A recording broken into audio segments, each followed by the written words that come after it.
네, 다시 한번 우크라이나 전쟁에 대한 군사적 개입에 대해 경고합니다. 대한민국은 국민이 주권자인 민주공화국입니다. 국민의 압도적 다수가 원하지 않는데도 남의 나라 전쟁에 함부로 개입해서 국민의 생명과 재산을 위협에 빠뜨리는 행위는 결코 용서받지 못할 것입니다.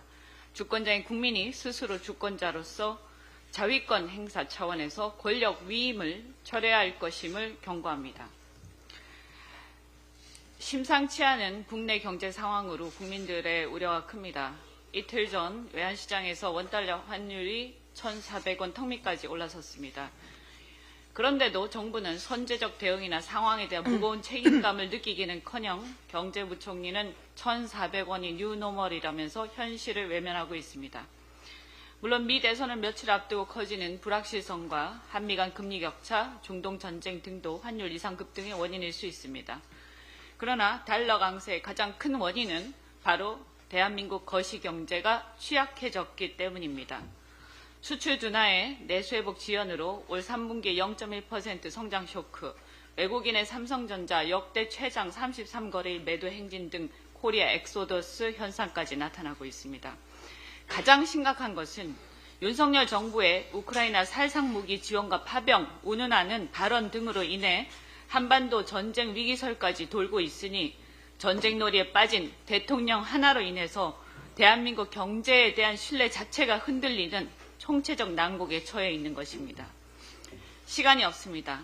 윤석열 대통령은 전쟁놀이를 즉각 그만두고 경제정책의 근본 방향도 바꿔야 합니다. 우선 민간주도 성장론 및 균형 재정론에 대한 맹신적 사고를 버리고 정부는 경제 성장을 위한 역할을 필요할 때는 해야 합니다. 대통령이 유일하게 읽었다는 프리드먼의 책에만 집착해서는 안 될 것입니다.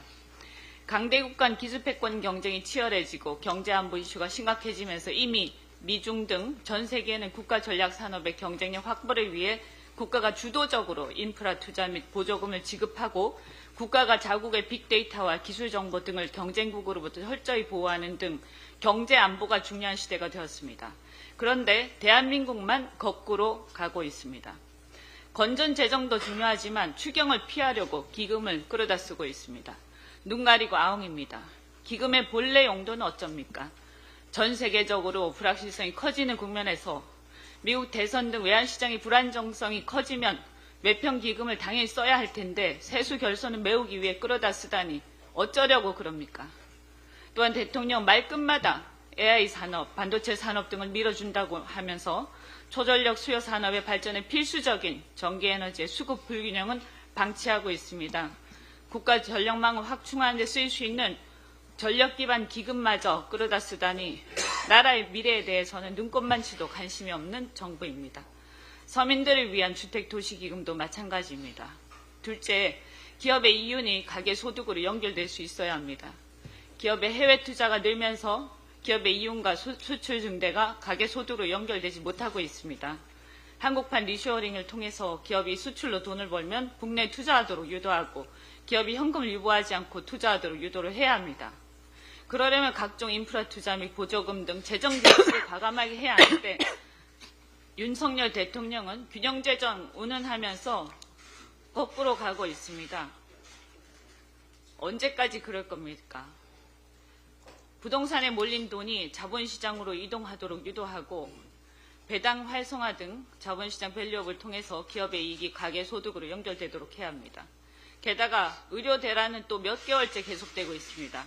그 수습을 위해서 건강보험 재정을 당겨 쓰게 되면서 내년부터 매년 1조 원의 단기 적자가 예상됩니다.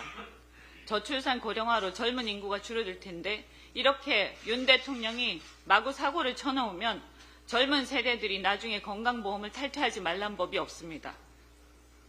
엉망진창입니다. 즉각 윤석열 대통령은 나라를 망치는 일을 그만두고 정신을 차려야 합니다.